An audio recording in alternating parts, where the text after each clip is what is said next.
ngerti cara ngelola duit atau ngerti cara duit itu apa, gimana duit itu bekerja. Kita sih begitu, tapi ternyata untuk orang-orang di luar sana enggak. Jadi kita harus kasih tips untuk orang-orang yang pusat dunianya adalah duit. Pokoknya belajar ngatur duit. Lihat perkembangan zaman dong, apa yang lagi hits biasanya itu yang akan membuka pintu untuk sumber income kita yang baru. Sesederhananya gini, zaman dulu tuh gue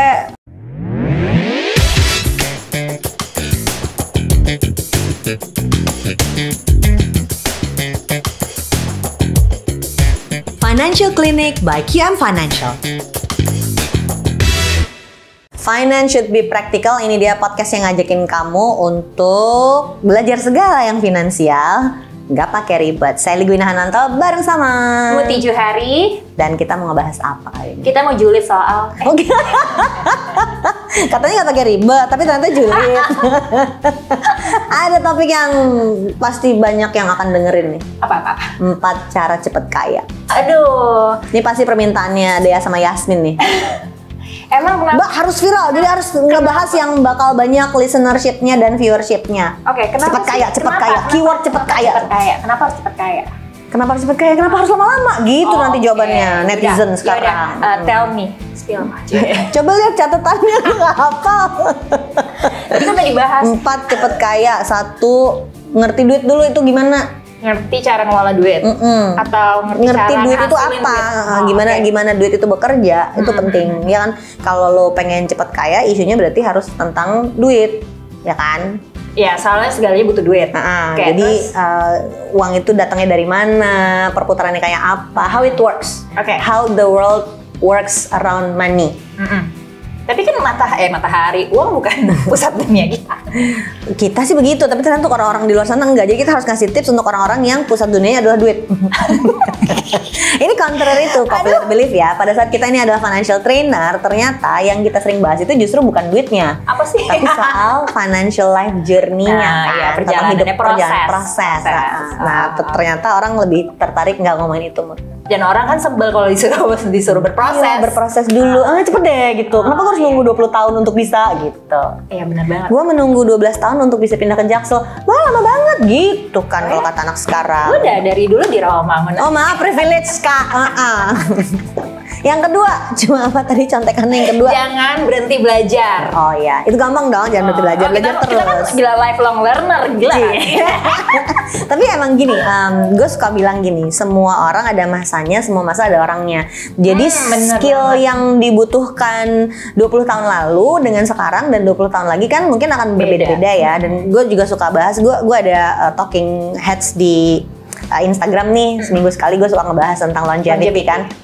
Itu maksudnya mau ngomongin diantaranya bahwa ternyata sebagai manusia itu harus terus belajar. Dan kalau zaman kita masih kuliah kan mikirin skill apa yang akan membantu kita sukses pada saat kerja gitu ya. Nah, kenapa begitu lo umur 30-40 nggak mikirin juga skill apa yang akan membantu lo untuk lebih sukses di usia 20 tahun kemudian, 30 tahun kemudian. Karena panjang lo jangan-jangan umur kita gitu. Jadi di saat usia gue sekarang sampai gak berani sebut usia dia. Image-nya mau 32 terus soalnya. Gue udah harus mikirin buat 20 tahun lagi, 20 tahun ke depan gue. Karena kita nggak, jadi apa istilahnya ya, pekerjaan yang akan diciptakan 20 tahun lagi tuh sekarang belum ada. Jadi skillnya yang harus dibangun sekarang supaya nanti kalau pekerjaannya sudah ada, kan ngajar finansial 20 tahun nggak ada. Bapak gue ngeliat kerjaan gue sekarang, ngapain kamu? Om, anaknya gue ajakin ngobrol-ngobrol di depan kamera doang. Ini menghasilkan uang nih om gitu kan? Iya kan? Iya benar. Yang ketiga apa? Yang ketiga tuh tadi apa ya? Cari. Investasi. Oh ini tadi udah. Nih. Cari peluang tuh jadi lihat perkembangan zaman dong. Apa yang lagi hits biasanya itu yang akan membuka pintu untuk sumber income kita yang baru. Sesederhananya gini, zaman dulu tuh gue di radio gede kan ya. Sekarang ya kalau diajak ke Radio Hayu, tapi podcast sekarang udah ada loh. Iya, gitu. Bikin sendiri gitu. Karena berubah zaman ya kan. Mungkin kalau contoh-contoh yang kita lihat cepet kaya tuh apa ya? Kalau di dunia NFT gitu, itu tuh yang Gozali. Oh yang selfie terus ya? Gozali itu yang selfie terus kan? Siapa dia gitu tiba-tiba. Dan bisa kayak gitu. Ya orang tuh nganggapnya oh he's just lucky gitu ya. Iya sih, tapi gue ngeliatnya dia tuh ada konsistensi yang harus diacungi jempol. Dia selfie tanpa putus selama 5 tahun loh. Emang lari tiap hari nggak? Enggak. Enggak kan? Masalah aku memang tidak istiqomah kak. Jadi kamu harus istiqomah. Mau ngapa-ngapain itu? Kenapa jadi gue balikin ke dia? Dia dinasehatin Bu Haji takut. apalagi itu yang tadi yang ketiga tentang peluang. Jadi lihat nih peluang yang ada di depan kita, karena mungkin peluangnya sama tapi karena kita punya point of view yang berbeda Dan ada skill set yang berbeda ya, juga. maka belum tentu kita bisa masuk ke dalam peluang yang sama kan. Betul. Gitu. Yang terakhir adalah ini, sabar menjalani prosesnya. Jadinya- krik gitu. Proses Tadi judulnya acara cepet kaya, terus lu nyuruh gue sabar. ternyata kalau berproses itu nggak sebentar ya.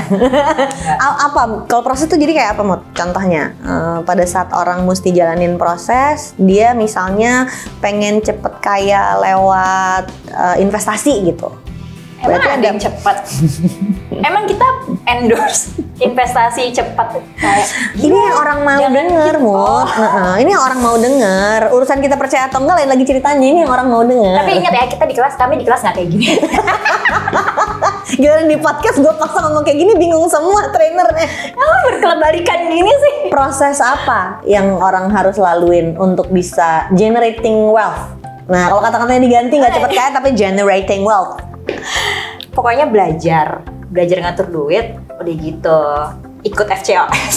Ya kita ada kelas ya, kita sekalian promo aja Ikut gimana? FCOS, benar-benar. FCOS itu Financial Clinic online series. Soalnya ini kan Financial Clinic podcastnya. Nah, ada seriesnya yang ada kurikulumnya. Itu orang bisa belajar ya. Kurikulumnya tuh dibikin seoke mungkin gitu, dan itu mesti dipraktekin juga sih intinya. Jadi nggak mungkin lu cuma ikutan kelas-kelasnya doang tapi nggak diimplementasiin dan nggak dicobain sendiri. Oh ternyata gue nggak cocok nih kayak gini. Atau Mut, gue ada satu masalah, Mut. Apalagi? Kelas kita tuh nggak ngajakin orang cepet kaya, nggak menjamin orang cepet kaya. Terus ngapain ikut kelas? Terus ini topiknya nggak nyambung dong. Oh my god. Krik.